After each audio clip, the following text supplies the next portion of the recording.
The Lord be with you. And with your A spirit. reading from the Holy Gospel according to Matthew. Glory to you, O Lord.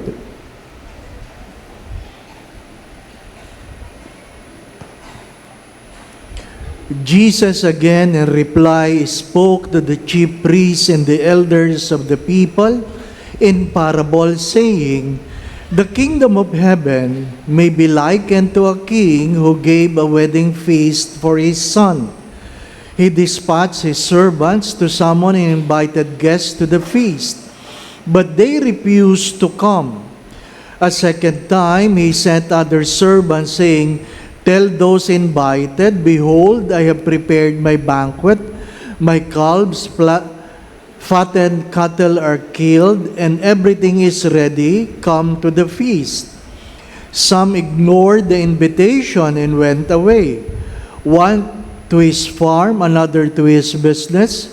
The rest laid hold of his servants, mistreated them, and killed them. The king was enraged and sent his troops, destroyed those murderers, and burned their city. Then he said to his servants, 'The feast is ready, but those who were invited were not worthy to come. Go out therefore into the main roads and invite to the feast whomever you find.'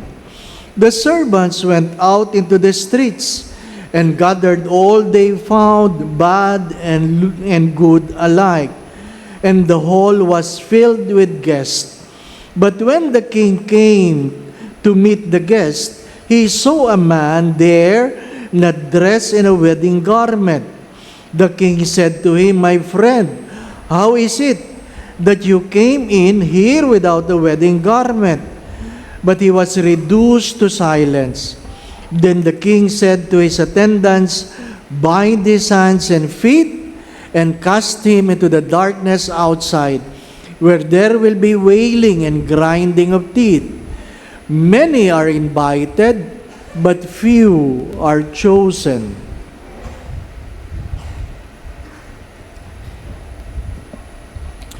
The Gospel of the Lord. Praise to you, Lord Jesus Christ.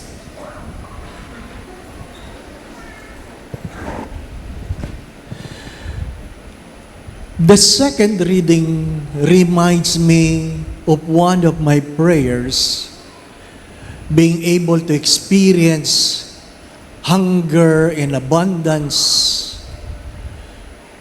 in poverty and in plenty. Truly, there was a time when I really said to God, "Lord, please, don't make me too poor that I may curse to you, but don't make me too rich that I may forget you." Inamin ko talaga sa Diyos yun. Huwag namang ganito kahirap. Huwag namang ganito kahirap. Alam mo namang may trabaho ako bago ako nagpari. Pero kung kailan ako nagpari, sa ako magiging pulubit, magpapalimos. Kaya minsan sa aking panalangin, sinabi ko yon, "Please, don't make me too poor that I may curse you, but don't make me too rich that I may forget you." In the two extremes, our character is always being tested. Pag masayang-masaya ka, nakakalimot ka sa Diyos. Pag malungkot na malungkot ka rin, nakakalimot ka rin sa Diyos. Kaya nga pinagdadasal natin, do not bring us to the test. Huwag nating hahamunin ng Diyos. Mabuti nga yung may kababaang loob ka nang sabihin sa Diyos, "Lord, di ko yang kaya. Di ko yang kaya." Nakikinig ako doon sa isang pari na pinadala sa mission, 4 na beses siyang kinidnap. 4 na beses. 4 times. In gunpoint, kinidnap siya. He survived. Dahil kinikidnap siya sa ibang bansa, ibinilik na siya sa Pilipinas. At sinabi ko sa kanya, "Father, di ko yang kaya. Di ko yang kaya."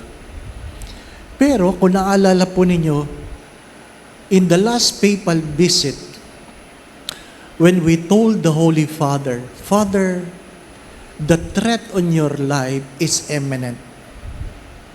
The threat in your life is imminent.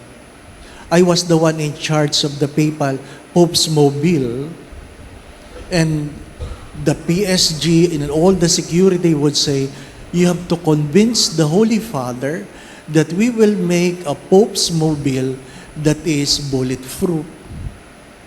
And the Holy Father said, no, I want my Pope's Mobile to be open. And the security insisted that the threat is imminent.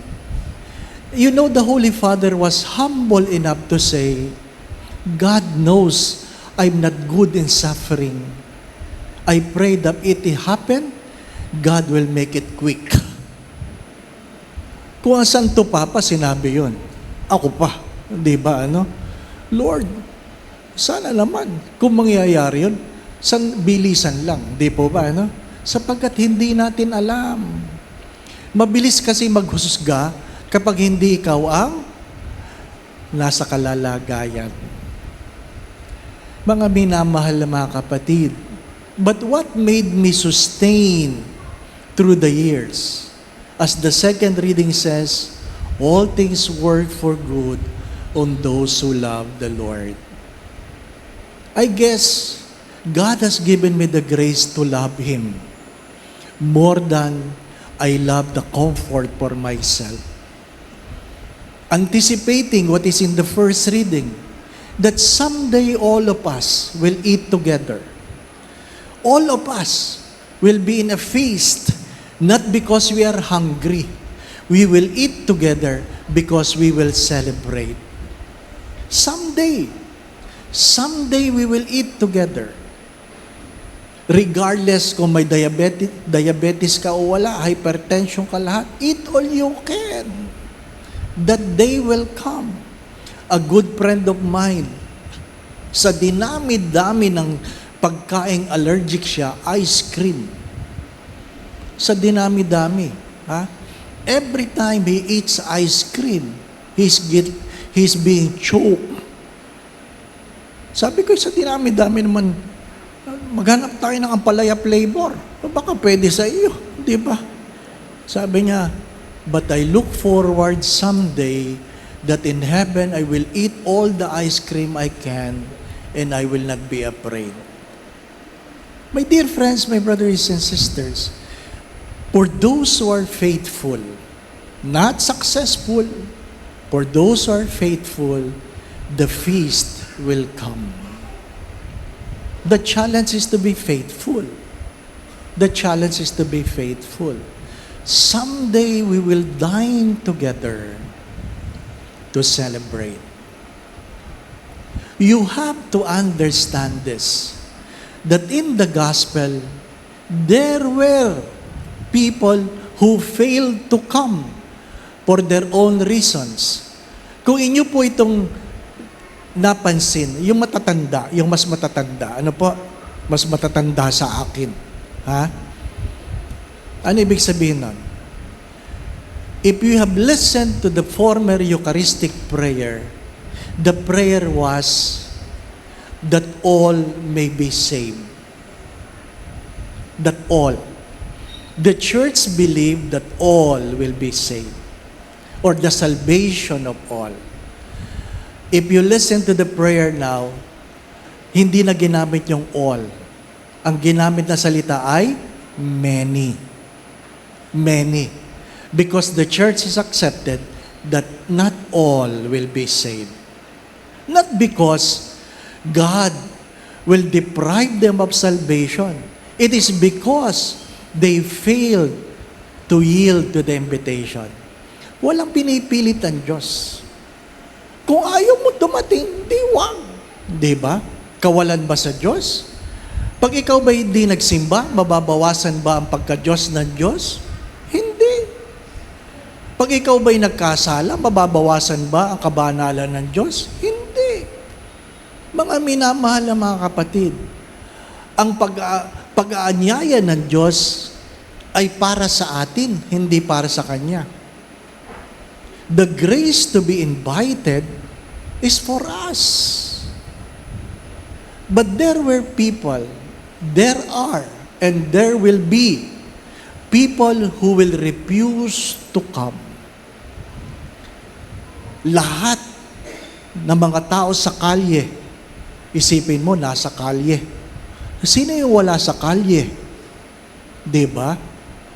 Yung mga may kaya. Yung mga may kaya, yun ang nakakatakot.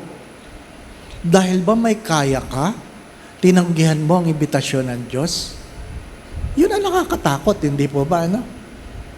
Mga minamahal mga kapatid, those who were in the streets came. Everybody. And I always say this, we are invited by the grace of God, not by who we are. And when God invites us, God will not change your past. He will make your future better. Iniimbitahan tayo sa gitna ng ating mga kasalanan. Binabago ba ng Diyos ang ating kahapon? Hindi. Iniimbitahan tayo kahit ano ang iyong kahapon. Ang iyong kahapon. Ngunit, ito yung malaking ngunit.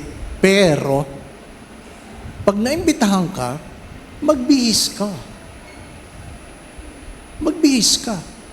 Ano sabi doon? Bakit hindi ka nakabihis pang kasal? What is the meaning of those words? Why have you failed to become whom you ought to be? Alam niyo po ba ibig sabihin ng damit pang kasal? Pag ang babae, hindi naman yan pagandahan. Pagkamisa, pagandahan, ano po? Pahabaan, pahabaan ng gown, kulang na lang, nasa altar na nila, yung dulo ng gown, nasa pinto pa ng simbahan Ano po? Pahabaan. Pero, nakaladlad ng dibdib. Ano ba naman yan? Sala ang tinakpan. Di ba? Mga minamahal na mga kapatid, pagka minsan nagkamali na sa stress. Di ba? Ano palagi ko sabi dyan? Pag nahulog si Jesus dyan, mahirapan tayo. Bakit po nakaladlad? Di ba? Mga minamahal na mga kapatid, but what does it mean to be in a wedding garment? It is to be in submission. To be in submission. Di ba? Kaya nga yung mga babae, ano sabi doon? Wives must be submissive to their husband. Mahalaga yun. Ano po? It is a voluntary thing that wife will submit themselves to their husband. Hindi sinasabi doon, husband, make your wife submissive. Hindi sinasabi doon. Hindi. Yung pagiging submissive, yung pagpapailalim, may kababaang loob sa kanyang mister, yun ay kusang loob. Hindi sinasabi nun, lalaki, pangibabawan mo ang iyong misis. Hindi. Di ba? Ang sabi ng Diyos sa mga lalaki, mahalin mo ang iyong asawa tulad ng pagmamahal ni Kristo sa simbahan. Maliwanag yun. Di po ba? Paano po ba minahal ni Kristo ang simbahan? Nagpakamatay si Kristo. Kaya nga, pag ikaw ay kinakasal lalaki, titingnan mo mabuti yung misis mo, magpapakamatay ba ako dito? Yun ang tanong talaga doon, di ba? Para lang matuloy ang kasal, sasabihin ng lalaki, opo, Father, opo. Tuwan-tuwa si misis, di ba, After 25 years, ikaw ba lalaki, magpapakamatay ka pa sa babaeng yan? Ano sagot ng mga lalaki? Mamatay siyang mag-isa niya. Yan ang katotohanan, di ba? Be submissive. To wear a wedding garment means I will submit myself to the groom. Kaya nga, napansin niyo po ba yun? Sa kasal, binabati niyo ang lalaki, congratulations. Tama po ba? Anong bati sa babae? Best wishes. Hari nawa. Napansin niyo ba yun? Hindi kayo nag-iisip eh. Nung kayo kinakasal. Feeling nyo, langit. Ano? Di ba?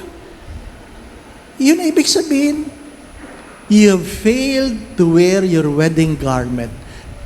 That's why, even though you were invited, even though you came, but you have failed to submit, still, you will be thrown out.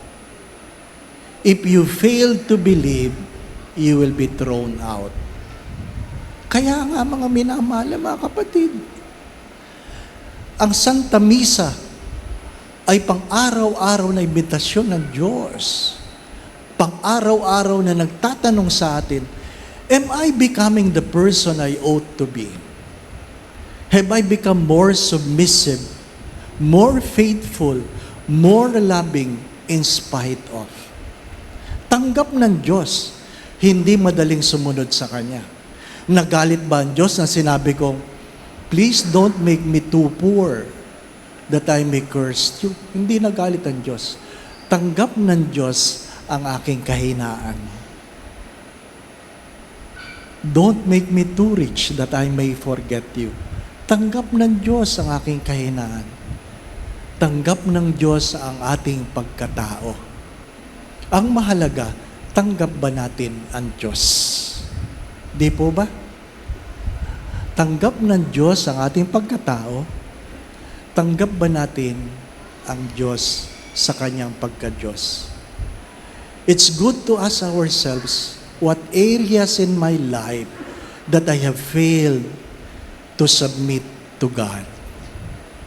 My dear friends, my brothers and sisters, don't be too complacent when you are healthy, because someday you will get sick. Don't be complacent when you are young, because someday you will grow old. Don't be complacent when you are wise, because someday you will become stupid. Don't be complacent when you are strong, because someday you will become weak. My dear friends, my brothers and sisters, nakikiraan lang tayo. Nakikiraan lang tayo. Huwag tayo makakalimot. Dahil kahit gaano kakayaman, pagdating ng araw, ililibing kang walang dala. Maging ang damit na sinusuot mo ay hindi mo pinili. Sira ang likod para lang may suot sa iyo. Di po ba, ano? Nakakita na ba kayo ng patay na sinusuotan ng damit? Sira ang likod. Wak-wak! Tinahi. Mabuti kung tinahi na maayos. Hindi. Dahil patay ka na. Di ba, ano? Kahit nga mayaman, hindi maayos ang makeup eh. Di po ba, ano? Kaya pag sinilip sila ng iba, ay, ang pangit. Kaya anong ginagawa ng iba? Nagpapakremate na lang. Ano? Nagpapakremate na lang para walang masabing ibang tao. Tapos ang ilalagay nilang picture nung sila ay college. Naka-photoshop pa yun, hindi po ba? No? Ang malala ngayon, pwede kayong mag-upload ng picture nyo, gamitin yung AI. Ginamit nyo na, no? Ang ganda nung iba. Ang pangit sa totoong buhay. Ay, ihanda nyo yan. At takpan nyo ang mukha ninyo ng AI para pagsilip. Ha? Siya ba yan? Mga minamahal na mga kapatid, wala sa mukha yan. Nasa puso ang pagpasok sa pinto ng langit. Amen. Let us remember the words of Saint Augustine. When you were born, God did not ask your consent. But if you want to be saved, God needs your consent. Inuulit ko, when you were born, God did not ask for your consent. Meron bang tinanong dito? Gusto mong ipanganak? Wala. But if you want to be saved, God needs your consent. You need to say yes to the invitation. And hopefully, we will see each other in the banquet of God. Ano po? May nagtatanong, ano yung mga recent poverty mo, Father?